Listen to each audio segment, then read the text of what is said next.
मैं तुम्हें श्राप देती हूँ कि जिस प्रकार तुमने मेरे कुल का अंत किया है, उसी प्रकार तुम्हारे कुल का अंत भी होगा।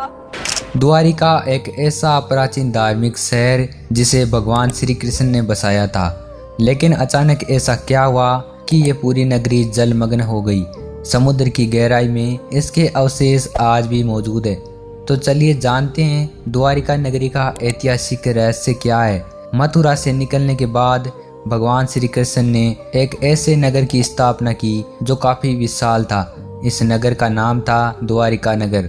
लेकिन श्री कृष्ण के परलोक गमन के बाद ये नगरी समुद्र में डूब गई थी। समुद्र के नीचे आज भी कई ऐसे राज दफन हैं जिनके बारे में किसी को भी कुछ नहीं पता। कुछ सालों पहले अरब सागर की गहराई में ऐसा ही एक प्राचीन शहर खोजा गया जिसे देखकर हर कोई हैरान था। दरअसल वो एक बरीपुरी नगरी थी जिसे कोई एक बार देख ले तो देखते ही रह जाए। ऊंची ऊंची दीवारें, बड़े बड़े गेट और उन गेटों पर की गई नक्काशी, सड़कें, भव्य महल जो आज के शहर को भी पीछे छोड़ दे। समुद्र की गहराई में ऐसी नगरी देखकर आर्कियोलॉजिस्ट भी हैरान थे। आखिर ये नगरी यहाँ कैसे पहुंची और ये कितनी पुरानी है? ये सवाल अब उनके मन में भी थे, जिनका जवाब ढूंढने के लिए समुद्र में मिले पत्थरों के सैंपल लिए गए और उन कार्बन डेटिंग से पता चला कि वे पत्थर महाभारत काल के हैं और ये वही नगरी है जिसके बारे में महाभारत में वर्णन मिलता है, यानी कि श्री कृष्ण की नगरी द्वारका नगरी, जिसे भगवान श्री कृष्ण ने समुद्र के किनारे बसाया था। द्वारिका जो गुजरात के जामनगर जिले में अरब सागर के तट पर बसा हुआ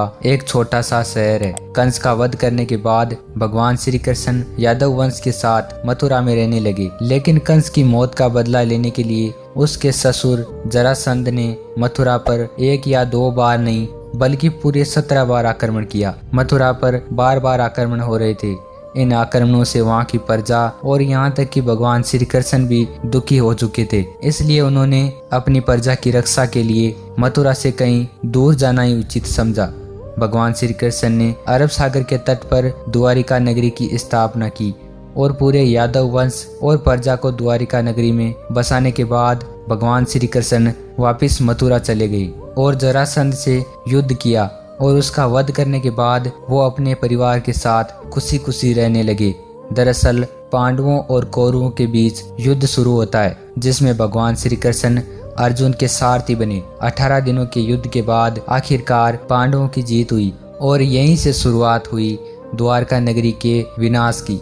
दरअसल कौरवों की माता गंधारी अपने 100 पुत्रों की मृत्यु का दुख सहन नहीं कर पाई और उसने भगवान श्री कृष्ण को उनकी मौत का जिम्मेदार ठहराते हुए उनको श्राप दे दिया। गांधारी ने श्राप देते हुए कहा कि जैसे उसके वंश का विनाश हुआ, ठीक वैसे ही 36 साल बाद तुम्हारे यादव वंश का भी ऐसे ही विनाश होगा। कुछ समय बाद दुर्वासा ऋषि द्वारका के वन में आकर ठहरे। दुर्वासा ऋषि भूत भविष्य वर्तमान की सब जानते थे।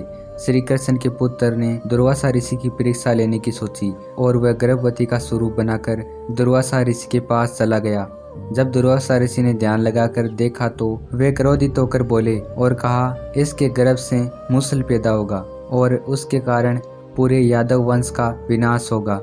ऋषि ने यादव वंश का नाश होने का श्राप दे दिया। भगवान श्री कृष्ण ने कहा कि इस मूसल का चूर्ण बनाकर समुद्र में डाल दो, तुम्हारे ऊपर श्राप का कोई खतरा नहीं होगा। लेकिन कुछ समय बाद उसी जगह पर नुकीली और हथियार जैसी एक घास उगाई। फिर देखते ही देखते यादव वंश में आपसी झगड़े होने लगे।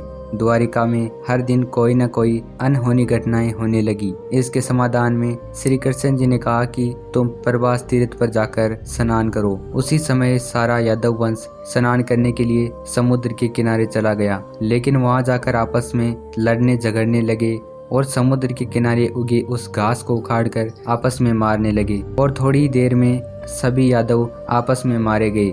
एक तरफ यादव वंश का सर्वनाश हो चुका था और दूसरी तरफ भगवान श्री कृष्ण एक पेड़ के नीचे बैठे थे। तभी एक जरा नाम के शिकारी ने उनके पैर में पहने चांदी के पदम को हिरण की आंख समझकर उनके पैर में तीर मार दिया। जब शिकारी ने पास जाकर देखा तो भगवान श्री कृष्ण के पैर में तीर लगा हुआ था। ये देखकर शिकारी ने सोचा कि कहीं भगवान श्री कृष्ण उसे श्राप ना दे दे, तो वह बुरी तरह से रोने लगा। ये देखकर भगवान श्री कृष्ण ने उसे माफ कर दिया। भगवान श्री कृष्ण अपना शरीर त्याग कर परलोक चले गए। इसके बाद अर्जुन वहां से स्त्रियों और बच्चों को लेकर हस्तिनापुर की ओर रवाना हुआ। अर्जुन के द्वारका से रवाना होने के थोड़ी देर बाद देखते ही देखते पूरी द्वारका समुद्र में समा गई।